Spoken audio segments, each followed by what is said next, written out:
Il y a de l'eau dans le gaz entre les guides touristiques et certaines associations proposant des excursions aux quatre coins de l'île. Les professionnels reprochent à ces dernières de leur mener une concurrence déloyale en pratiquant des tarifs sur lesquels ils sont incapables de s'aligner. C'est une plainte déposée ce matin auprès de la DIECT par la SARL Haut-Maoré, qui a lancé les hostilités. Reportage de Camille Leca.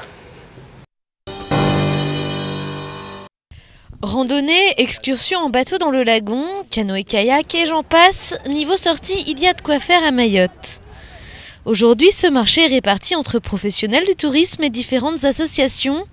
Problème, les associations et surtout celles des naturalistes de Mayotte pratiquent des prix défiant toute concurrence. Pour Atoumani Harouna, l'un des deux seuls guides professionnels de l'île et aussi membre fondateur de l'association des naturalistes, il y a de la place pour tout le monde, mais pas à n'importe quelle condition. Tout le monde a sa place. Par contre, aujourd'hui, une entreprise avec toutes les charges, toutes les difficultés de se faire connaître, et si à côté, il y a d'autres qui n'ont pas le même statut qu'ils le font, c'est pas normal. Je pense que c'est la moindre des choses de respecter l'autre parce que quand on est association, on a souvent son travail à côté et on vient bénévolement. Donc il faut que le bénévolat soit exercé au sein d'une association de A à Z et pas à moitié. Là où un guide agréé propose des excursions à la demi-journée pour environ 60 € par personne, l'association propose quant à elle des sorties à 4 € pour ses adhérents ou 7 € pour les non-adhérents. Une différence de plus de 50 € par sortie, c'est là que le bas blesse. Du côté de l'association des naturalistes, présente sur le territoire depuis 15 ans, on se défend. Si l'association a pris de l'envergure, les fonds récoltés sont eux toujours redistribués pour développer de nouveaux projets de sensibilisation. L'association, elle réalise ses sorties dans la totale légalité. C'est un projet associatif. Nous, on organise ces sorties pour nos adhérents. Ça nous permet, les recettes que nous avons avec ces sorties nous permet d'assurer le financement de l'association. Ça nous permet de garantir l'indépendance de l'association pour justement développer d'autres projets en milieu scolaire, puisque nous avons le pôle animation qui intervient. Ça nous permet aussi d'avoir fait vivre l'écomusée pendant un certain temps. Mais aujourd'hui, le mal est fait. Haut-Maoré, entreprise spécialisée dans les excursions touristiques et la vente d'artisanat local, a déposé plainte auprès de la DIECT. Une nouvelle régulation des activités touristiques pourrait donc bientôt voir le jour. Et donc la DIECT qui statuera sur la plainte déposée par Haut-Maoré dans les semaines à venir, ce qui devrait aider à mieux réguler le secteur touristique mahorais. Michel Charpentier, vous êtes donc le président de l'association des naturalistes de Mayotte. Concurrence déloyale envers les entreprises locales? Alors, je vous avoue que je suis assez surpris par cette attaque. Je vous avoue que je suis assez surpris par cette attaque assez soudaine d'Haut-Maoré. Je sais bien qu'il y a depuis quelque temps plusieurs associations, nous ne sommes pas les seuls, plusieurs associations qui font le type d'activité que nous pratiquons, mais je suis assez surpris quand même parce que qu'il s'agisse d'Harouna Atoumani ou d'Hassani Souleymana, on se connaît depuis longtemps. Et notamment avec Haut-Maoré, on a d'ailleurs travaillé en commun pendant plusieurs années, à la fois pour alimenter le musée en huiles essentielles et puis aussi pour organiser des visites sur l'exploitation de Ouangani, des visites de distillation d'Ilang. Donc je suis quand même un peu surpris par la violence de cette attaque.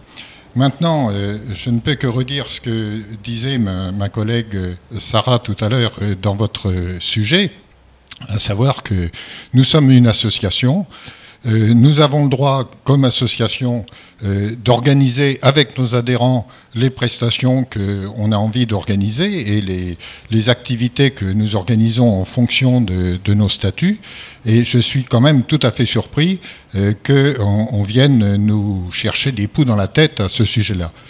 Alors, tout est une question de tarif, il semblerait, puisque pour les adhérents, donc 4 € une sortie, 7 € pour ceux qui ne sont pas adhérents, c'est quand même très peu au vu de ce que proposent les professionnels. Moi, je ne suis pas obligé de m'aligner sur les tarifs des professionnels. Maintenant, si on met 70 € par personne, c'est vrai que l'association va couler de beaux jours.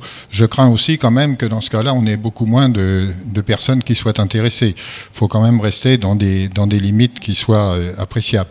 Mais encore une fois, je le précise, nous adressons à un public qui est nos adhérents, plus éventuellement des gens comme par exemple, il arrive assez souvent pendant les vacances d'avoir des familles qui viennent voir des personnes de la famille à Mayotte et qui veulent sortir avec nous.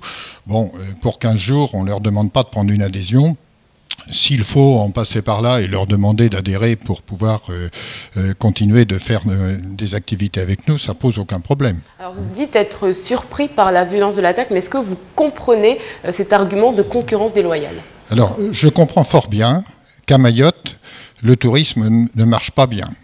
Et que, certains opérateurs, comme ça semble être le cas, se retournent vers ce qui a l'air de marcher mieux pour essayer de trouver là la cause de tous leurs maux. La cause du fait qu'il n'y a pas suffisamment de touristes à Mayotte, c'est pas parce que les naturalistes drainent les touristes, c'est surtout parce que dans le contexte actuel, Mayotte n'attire pas beaucoup, parce que Mayotte est sale, parce que Mayotte n'est pas en sécurité, parce qu'il y a eu toute une série de choses dans le passé qui ne sont pas très positives pour Mayotte. Et ça, je pense que effectivement, c'est tout à fait maladroit de la part de gens que je connais bien, qui me connaissent bien, de ne pas chercher à dialoguer plutôt que de s'en prendre directement sur le plan de la légalité. Moi, j'ai vraiment aucune espèce de souci du côté de la DIECT, parce que nos comptes sont tenus par un expert comptable et suivis de près par un commissaire aux comptes, épluchés par ailleurs par les services de l'État lorsqu'ils veulent nous accorder une subvention. Et tout ce qu'on doit payer éventuellement sur le plan fiscal est payé, et nous sommes parfaitement en régularité de ce point de vue-là. Alors justement, au niveau de ces subventions, à quelle hauteur pouvez-vous prétendre en tant qu'association? D'abord, on n'a aucune espèce de subvention pour les activités de sortie, de découverte de l'île, ça c'est clair.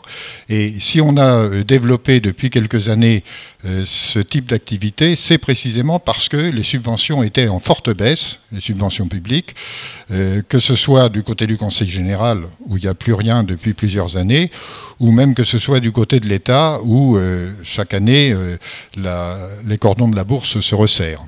Alors, quelle est la prestation que vous proposez exactement, et est-ce que le public visé est le même que celui des prestataires professionnels? Ça, c'est une bonne question, et c'est ce qui permettrait ce qui aurait été utile de discuter avec Aroma Auré, s'ils avaient pris la peine de nous contacter d'abord.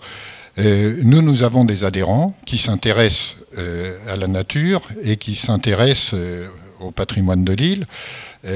Nous leur proposons des visites de découverte sur l'île, soit des visites sous forme de randonnée, soit des visites en faisant appel à des prestataires, c'est-à-dire par exemple location de kayak ou sortie bateau en lagon, etc. Et dans ce cas-là, évidemment, les tarifs ne sont pas les mêmes parce qu'il faut qu'on paye les prestataires après coup. Donc c'est vrai qu'on a une variété importante d'activités. Mais je pense que c'est souhaitable pour les gens qui cherchent à avoir ce type d'activité, à découvrir un petit peu plus quelles sont les richesses naturelles de Mayotte. Et je pense qu'on contribue quand même assez activement à faire découvrir l'île et puis à mettre en valeur ce que sont ses principaux atouts sur le plan de nature et sur le plan culturel y compris. C'est cette plainte déposée qui vous surprend, ou c'est le fait que ces prestataires ne vous aient pas contacté avant? La plainte ne m'inquiète pas spécialement, c'est surtout le fait de prendre ce type d'initiative sans même chercher la moindre concertation avec nous, surtout quand on a travaillé ensemble pendant des années. D'ailleurs, si on ne travaille plus ensemble, c'est pas de notre fait, c'est Aroma Auré qui nous a informé il y a environ un an qu'ils voulaient voler de leurs propres ailes et ne plus travailler avec nous. Bon, on a un petit peu regretté ce type d'opération, mais après tout, pourquoi pas, chacun est libre de vivre sa vie. Mais maintenant qu'il se retourne contre nous de manière violente, sans aucune espèce de concertation, ça me paraît quand même, on va dire, maladroit. Aujourd'hui, il y a une guerre interne du tourisme. On a l'impression qu'avec le développement de l'île, avec peut-être plus de subventions qui pourraient venir, certaines tensions ressurgissent. C'est un petit peu ce que je vous disais tout à l'heure. On a l'impression que, de la part de ces professionnels-là, que comme ils n'arrivent pas à faire leur beurre avec le développement touristique actuel, ils s'en prennent à nous parce qu'on a un certain succès. C'est pas comme ça qu'on arrivera à développer le tourisme, hein. Je crois que ça serait plus intéressant de réfléchir ensemble sur qu'est-ce qu'on peut faire pour améliorer l'accueil des touristes à Mayotte, pas simplement d'ailleurs entre professionnels, mais aussi avec les pouvoirs publics. Ça me semblerait nettement plus intéressant que d'essayer de taper sur la tête du voisin.